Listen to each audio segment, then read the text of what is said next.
तुम्हाला सगळ्यांना आषाढी एकादशीच्या खूप खूप शुभेच्छा। आजचा दिवस खूप महत्त्वाचा आहे आणि आजच्या अशा शुभ दिवसाचा आपल्याला खूप फायदा करून घेता येतो। आजच्या शुभ दिवशी तुम्हाला संध्याकाळी एके ठिकाणी दिवा लावायचा आहे। आपण प्रत्येक शुभ दिवशी दिवा लावलाच पाहिजे, कारण दिव्यामुळे प्रकाश येतो, आपल्या आयुष्यातला अंधार जातो, म्हणजे अडीअडचणी दुःख संकट हे जातात आणि घरामध्ये भरभरून सुख येत असतं। तर आज आषाढी एकादशीच्या दिवशी तुम्हाला संध्याकाळी फक्त एक दिवा एके ठिकाणी लावायचा आहे, ज्यामुळे तुमच्या घरातली गरिबी, दारिद्र्य, इडापिडा ह्या गोष्टी ज्या आहेत त्या नावाला सुद्धा राहणार नाही। तर एकादशीच्या दिवशी बघा, करण्यासाठी हा अतिशय अचूक उपाय आहे। हा उपाय जर तुम्ही केला आजच्या संध्याकाळी तर तुम्हाला त्याचा नक्कीच फायदा होईल आणि संध्याकाळपासून रात्रीपर्यंत हा उपाय तुम्ही केला तरी पण चालेल। संध्याकाळी सूर्यास्तानंतर म्हणजे 6:30-7 नंतर तुम्ही हा उपाय करू शकता। फार पण अगदी 11 आणि 12 वाजता करू नका, ठीक आहे। तर बघा, उपाय करताना सगळ्यात पहिले मी तुम्हाला सांगते की हातपाय आपल्याला स्वच्छ धुवून घ्यायचे, ठीक आहे। आणि त्यानंतर शक्यतो काळ्या वगैरे रंगाचं वस्त्र आपल्याला घालायचं नाही, पिवळ्या रंगाचं वस्त्र घातलं तर अतिशय चांगलं, कारण पिवळा रंग हा भगवान विष्णूंना अतिशय प्रिय असतो। फक्त काळा रंग शक्यतो घालू नका, हे लक्षात ठेवा। त्यातल्या त्यात जमलं तर पिवळा घाला। त्यानंतर तुम्ही बघा, पणती घेऊ शकता किंवा स्टीलचा दिवा घ्या किंवा इतर कुठला तुम्ही दिवा घ्यायचा आहे। त्यामध्ये शुद्ध गाईच्या तुपाचा तुम्हाला दिवा तयार करायचा आहे, ठीक आहे। त्यामध्ये एक भीमसेनी कापराची वडी टाकायची आहे आणि एक लवंग टाकायचा आहे आणि हा दिवा प्रज्वलित करून तुम्हाला तुळशीजवळ लावायचा आहे। तुळशी मातेला नमस्कार करायचा आहे आणि त्यानंतर ओम नमो भगवते वासुदेवाय नमः, ओम नमो भगवते वासुदेवाय नमः या मंत्राचा तुम्हाला 11 वेळेस जप करायचा आहे। आणि तुळशी तुमचं छान रुंदावर असेल सेपरेट तर तुळशी मातेला तुम्हाला नमस्कार करायचा आहे। सकाळची पूजा तुळशीची तर मी तुम्हाला सांगितलीच आहे। तुळशी मातेला हळद कुंकू अक्षता अर्पण करून दिवा अगरबत्तीने ओवाळायचा आहे, नैवेद्य दाखवायचा आहे। संध्याकाळी आपण तुळशीला स्पर्श करायचा नाहीये। ह्या ज्या गोष्टी आहे जे मी तुम्हाला सांगितलं की दिवा लावायचा आहे, हे सगळं करताना आपल्याला तुळशी मातेला स्पर्श करायचा नाही। कधी पण लक्षात ठेवा, संध्याकाळी तुळशी मातेला स्पर्श करायचा नसतो।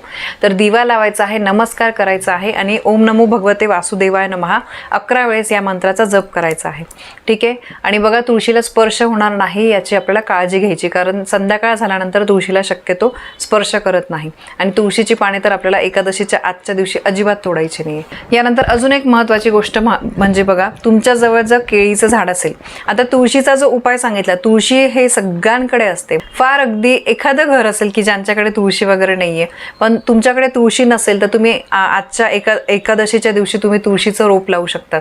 म्हणजे तुम्ही रोप आणा नवीन, त्याची फक्त पूजा करा आणि मग ते उद्या परवाच्या दिवशी तुम्हाला व्यवस्थित कुंडीमध्ये वगैरे लावायचं आहे। तर याशिवाय तुमच्या जवळपास कुठे केळीचं झाड असेल, तुम्हाला माहीत असेल, तर केळीच्या झाडामध्ये भगवान विष्णूंचा वास असतो आणि बघा, भगवान विष्णूंना पिवळा कलर हा आवडतो, केळी ही पिवळी असते, तर त्यामुळे या दिवशी केळी पण दान करायची हे मी सांगितलं होतं। तर केळीचं झाड जर जवळपास असेल तर तुम्हाला केळीच्या झाडाजवळ सुद्धा असा शुद्ध गाईच्या तुपाचा दिवा लावायचा आहे। त्यामध्ये कापूर वगैरे नाही, पण फक्त तुम्हाला गाईच्या तुपाचा दिवा लावायचा आहे। विष्णूंचा वास असतो केळीच्या झाडामध्ये त्यामुळे।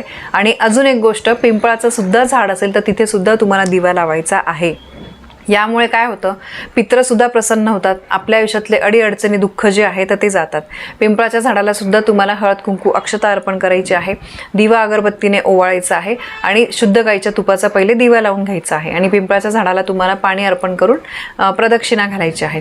केळीच्या झाडाची सुद्धा तुम्ही अशीच पूजा करू शकतात। आणि संध्याकाळच्या वेळेस शक्यतो तुम्ही हे जे दिवे आहे हे तुम्हाला लावायचे आहे। तुळशीजवळ तर लावूच शकतात, केळीचं आणि पिंपळाचं झाड सुद्धा शक्यतो बऱ्याचशा ठिकाणी असतं। शहरांमध्ये सुद्धा मोठे मोठे पिंपळाचे झाड असतात। फक्त केळीचं जे झाड आहे ते ज्यांच्याजवळ असेल त्यांनी हा उपाय 100% करा, कारण बघा, हा दिवस भगवान विष्णूंना, आजचा दिवस भगवान विष्णूंना समर्पित आहे आणि त्यांची जर या दिवशी सेवा केली तर माता लक्ष्मी आपल्याला भरभरून आशीर्वाद देईल। आणि एकदा माता लक्ष्मीचा आशीर्वाद आपल्यावर असेल ना, तर आपल्याला आयुष्यामध्ये धनधान्य, समृद्धी, सुखाची कधीही कमी पडत नाही।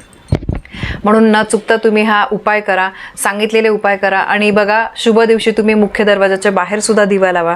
आपण बघा, दिवाळीला सगळीकडे पणत्या लावत असतो, पण कोणताही शुभ दिवस असेल, कोणताही छोटा मोठा सण असेल तर घराबाहेर दिवा लावण्याची सवय लावून घ्या। मुख्य दरवाजाच्या बाहेर सुद्धा तुम्ही दिवा, म्हणजे तो पणती तुम्ही लावू शकतात, तेलाची किंवा तुपाचा दिवा लावू शकतात, पण दिवा लावला गेला पाहिजे। तर आजच्या दिवशी तुम्ही बघा, संध्याकाळी सांगितल्याप्रमाणे तुळशीची पूजा करा, तुळशीला दिवा लावा, त्यानंतर केळीच्या झाडाजवळ आणि पिंपळाच्या झाडाजवळ सांगितल्याप्रमाणे दिवा लावा आणि मुख्य दरवाजाच्या बाहेर सुद्धा तुम्हाला दिवा लावायचा आहे।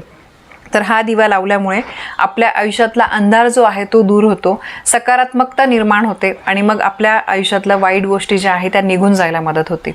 आणि माणसाला तेच पाहिजे असतं. कोण म्हणतं की देवा मला दुःख दे, अडचणी दे? सगळ्यांना सुख आणि आनंदच पाहिजे असतो. मग अशा शुभ दिवशी आपण जर हे छोटे छोटे उपाय केले तर त्याचा आपल्याला 100% लाभ होतो. तर बघा, सांगितल्याप्रमाणे तुम्ही दिवा लावाल अशी मी अपेक्षा करते. ही माहिती तुम्हाला पटली असेल तर व्हिडिओला लाईक करा, शेअर करा. आपल्या चॅनलवर नवीन असाल तर सबस्क्राईब नक्की करा. धन्यवाद. श्री स्वामी समर्थ.